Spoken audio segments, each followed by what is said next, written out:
Hello and welcome to Real Hi-Fi Help. So what is the best solution? Is it Coax? Is it RCA, XLR, Toslink, II2s, USB or whatever the standard is?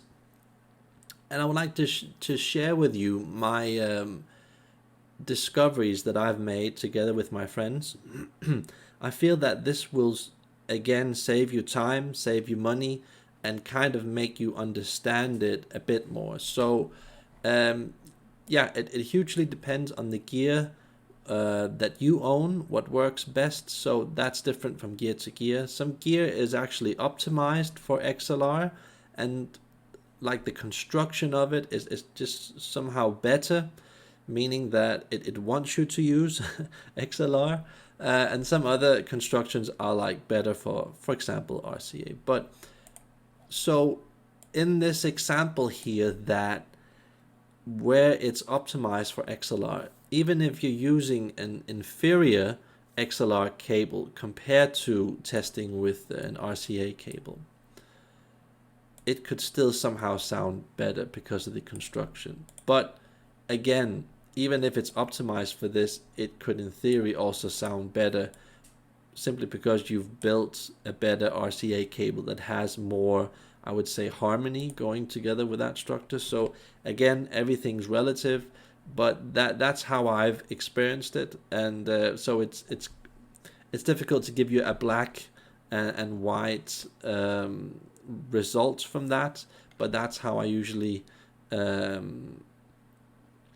consider it, and also my friends. And I would say that I tend to find that coax cables, RCA and XLR cables are like the go-to solution with most gear on the market. And that's basically because that they have a better coupling effect. The way that you can apply these usually is more efficient because they're many times built better.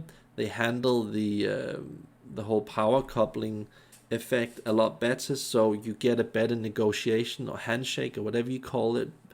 And these just are like the go-to old standard that still somehow in most cases seem better, but sometimes they aren't the better solution. So again, everything is kind of relative, but I would still consider that like for example, when you're using a streamer and you're doing it at a lower quality, just try and use coax instead of USB and SPDIF or Toslink or whatever it's called, HDMI, II2s. You will usually get a higher chance of getting coax to work better, simply because you get some higher quality components for coax solution, and you get a higher quality cable, and which gives you a better coupling effect usually, but there are exceptions to the rules. So I just want to say that there is the fact that when we talk about capacity bandwidth of cables, like II2s has like the highest standard, and then we've got this like what do you call it, glass cables, Toslink, SPDIF, and then something else, USB. These have like huge capacities, and also when we're talking about Cat8 network cables instead of the usual Cat5 or Cat5e standard,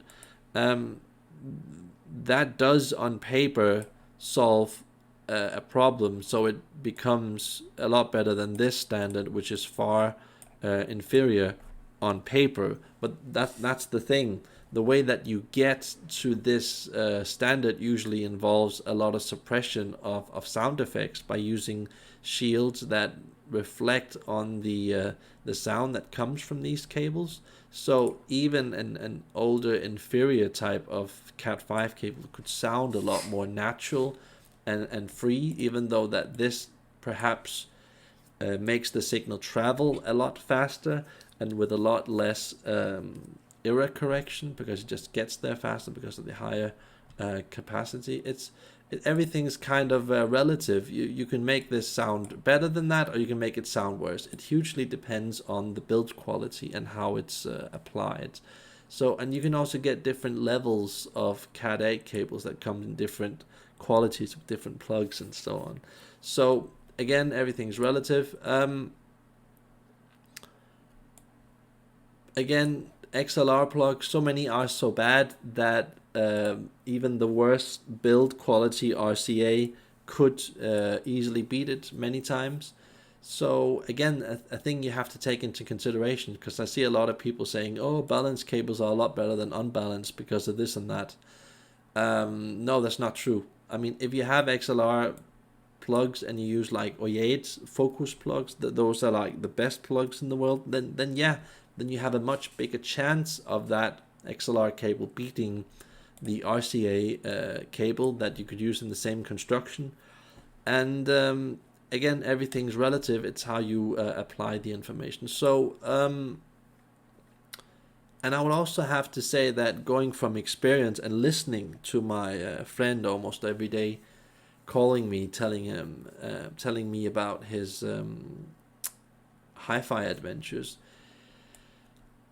he said to me that these types of connections usually don't give you a lot of feedback when you're dealing with normal gear, normal application methods. But when you get up into the high class, then suddenly they start to really take off into a whole other level.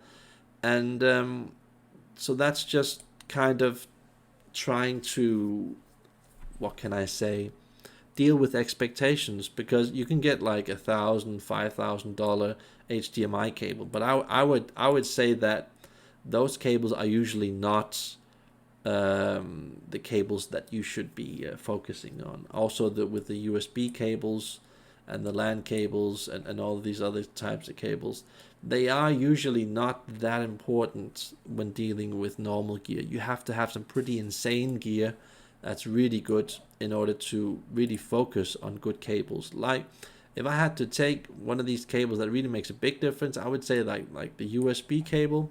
Once you get into some pretty good gear, there I would say that it starts making a pretty big difference, but still not a huge difference. I would say that it kind of separates itself from the other cables, where they don't react quite as much.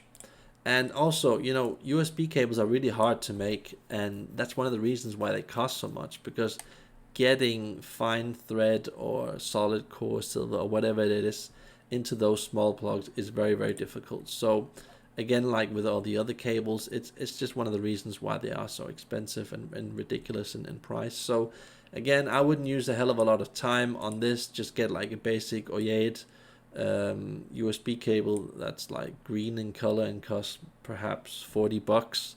That's good for most people. And if they want to go with something fancy, take like an OIAT top USB cable, which is like $200 or so for a meter or two, and then you're like almost at the top. You don't have to go for these $10,000-$20,000 USB cables, but that's like for nerds, you know. I wouldn't go with anything past those OIAT top silver USB cables that cost more than around $200. That's like, no one's really going to hear a big difference past that point. It's just gonna be like a different type of priority that's perhaps messing a bit with your head, because you've got other problems in your system that are causing this to react that much. So a good tip for you guys, just to kind of figure out what works and what really doesn't work. So cables aren't really supposed to do the work. The unit is supposed to do the work. The CD player, the DAC, the streamer, those are like the main things that you have to concern yourself about. And you can actually be in a situation where I can show this in a future video, but where you start getting into a good sound, your equipment is very reactive, and you don't have a lot of money, so you just use all of your money on cables and plugs, and then you try to solve your problems in that way. and that will to some degree really affect the music a lot, but you also have to realize that then you're just symptom treating your system.